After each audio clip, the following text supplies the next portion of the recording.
Hi, hello, welcome back to the Divya Reddy Kitchen. Another new recipe. Let's get started. First ఒక bowl తీసుకుందామండి. So ఇందులో వచ్చేసి మనం 3/4 cup లావుగా ఉన్న సగ్గుబియ్యాన్ని యాడ్ చేసుకుందాము. సేమ్ కప్తో 3/4 కప్పు పుల్లని పెరుగు యాడ్ చేసుకుందామండి. ఒకవేళ మీ దగ్గర కనుక పుల్లని పెరుగు లేకపోతే ఇందులో వచ్చేసి మీరు నిమ్మకాయను కూడా యాడ్ చేసుకోవచ్చండి. సో రెండింటిని ఇలా బాగా కలిపేసుకోవాలండి. సో ఇందులో వచ్చేసి మనము 1/2 గ్లాస్ వాటర్ వేసుకోవాలండి. హాఫ్ అంటే 1/2 గ్లాసే అండి, ఎక్కువ వేసుకోకండి. ఎందుకంటే ఎక్కువ వేసుకున్నారనుకోండి మన సగ్గుబియ్యం పునుగులు అనేవి మంచిగా రావండి. సో దీంట్లో మనం 1/2 గ్లాస్ వాటర్ యాడ్ చేసుకొని బాగా కలిపేసుకొని 4 to 5 అవర్స్ సోక్ చేసుకోవడానికి పెట్టేసుకుందామండి.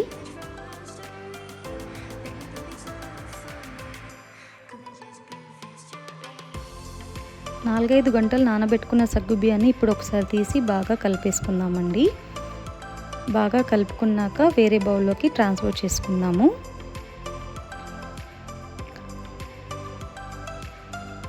ఇలా వేరే బౌల్లోకి ట్రాన్స్ఫర్ చేసుకున్న తర్వాత సో ఇందులో వచ్చేసి మనం ఇందులో కొన్ని ఇంగ్రీడియంట్స్ యాడ్ చేసుకుందామండి. అల్లం యాడ్ చేసుకుందాము, పచ్చిమిర్చి యాడ్ చేసుకుందాము, ఉల్లిపాయలు యాడ్ చేసుకుందాము, బియ్య పిండి యాడ్ చేసుకుందామండి. ఇందులోనే ఉప్పు, జీరా, కొరియాండర్ యాడ్ చేసుకొని దీంట్లో కొంచెం వాటర్ యాడ్ చేసుకొని కలిపేసుకుందామండి. ఇప్పుడు మనం ఆయిల్ హీట్ చేసుకుందామండి.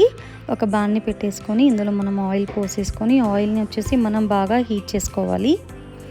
మన సగ్గుబియ్యం పునుగులకి ఆయిల్ ఎంత హీట్ ఉంటే అంత మంచిగా క్రిస్పీగా వస్తాయన్నమాట. సో ఆయిల్ అనేది ఎంత వేడి అయితే మనకి మన పునుగులు అనేవి అంత క్రిస్పీగా వస్తాయి. సో ఆయిల్ హీట్ అయ్యాక మనం ఇలా పునుగులు అనేవి ఆయిల్లో వేసేసుకోవాలండి. ఆయిల్లో వేసుకున్నాక ఒక 4 to 5 మినిట్స్ అలా వదిలేసేసేయండి.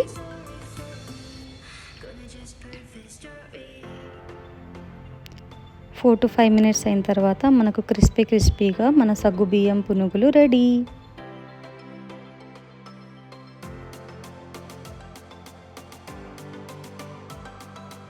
I hope you like my recipe. Please do like, share, comment and subscribe to my YouTube channel Divya Reddy Kitchen.